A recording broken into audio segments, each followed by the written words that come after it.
तो दोस्तों, यह कहानी है राजा या सेवक, किसका काम बड़ा। महेश्वरपुर नाम की एक नगरी थी।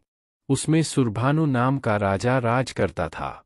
उसकी सेवा करने के लिए दूर देश से एक राजकुमार आया। वह बराबर कोशिश करता रहा, लेकिन राजा से उनकी भेंट न हुई। जो कुछ वह अपने साथ लाया था, वह सब बराबर हो गया। एक दिन राजा शिकार खेलने चला। राजकुमार भी साथ हो लिया। चलते चलते राजा एक वन में पहुंचा। वहां उसके नौकर चाकर बिछुड़ गए। राजा के साथ अकेला वह राजकुमार रह गया। उसने राजा को रोका। राजा ने उसकी ओर देखा तो पूछा, तू इतना कमजोर क्यों हो रहा है? उसने कहा, इसमें मेरे कर्म का दोष है। मैं जिस राजा के पास रहता हूं, वह हजारों को पालता है, पर उसकी निगाह मेरी ओर नहीं जाती। राजन, बातें आदमी को हल्का करती हैं। खोटे नर की प्रीति, बिना कारण हंसी, स्त्री से विवाद, असज्जन स्वामी की सेवा, गधे की सवारी और बिना संस्कृत की भाषा। और हे राजा, ये 5 चीजें आदमी के पैदा होते ही विधाता उसके भाग्य में लिख देता है: आयु, कर्म, धन, विद्या और यश। राजन, जब तक आदमी का पुण्य उदय रहता है, तब तक उसके बहुत से दास रहते हैं। जब पुण्य घट जाता है तो भाई भी बैरी हो जाते हैं।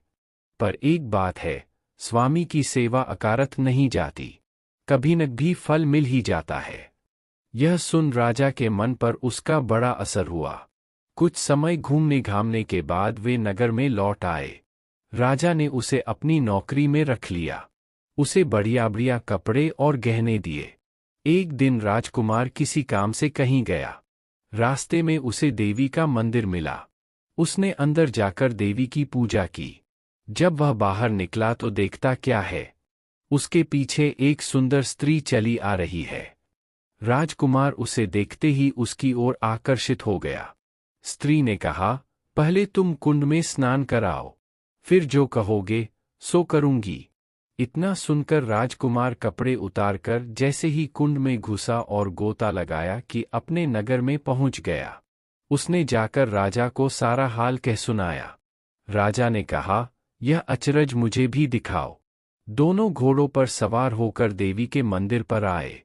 अंदर जाकर दर्शन किए और जैसे ही बाहर निकले कि वह स्त्री प्रकट हो गई। राजा को देखते ही बोली, महाराज, मैं आपके रूप पर मुग्ध हूं। आप जो कहेंगे वही करूंगी। राजा ने कहा, ऐसी बात है तो तू मेरे इस सेवक से विवाह कर ले। स्त्री बोली, यह नहीं होने का, मैं तो तुम्हें चाहती हूं। राजा ने कहा, सज्जन लोग जो कहते हैं उसे निभाते हैं, तुम अपने वचन का पालन करो। इसके बाद राजा ने उसका विवाह अपने सेवक से करा दिया। इतना कहकर बेताल बोला, हे राजन, यह बताओ कि राजा और सेवक दोनों में से किसका काम बड़ा हुआ? राजा ने कहा, नौकर का। बेताल ने पूछा, सो कैसे? राजा बोला, उपकार करना राजा का तो धर्म ही था, इसलिए उसके उपकार करने में कोई खास बात नहीं हुई। लेकिन जिसका धर्म नहीं था, उसने उपकार किया तो उसका काम बढ़कर हुआ। इतना सुनकर बेताल फिर पेड़ पर जा लटका और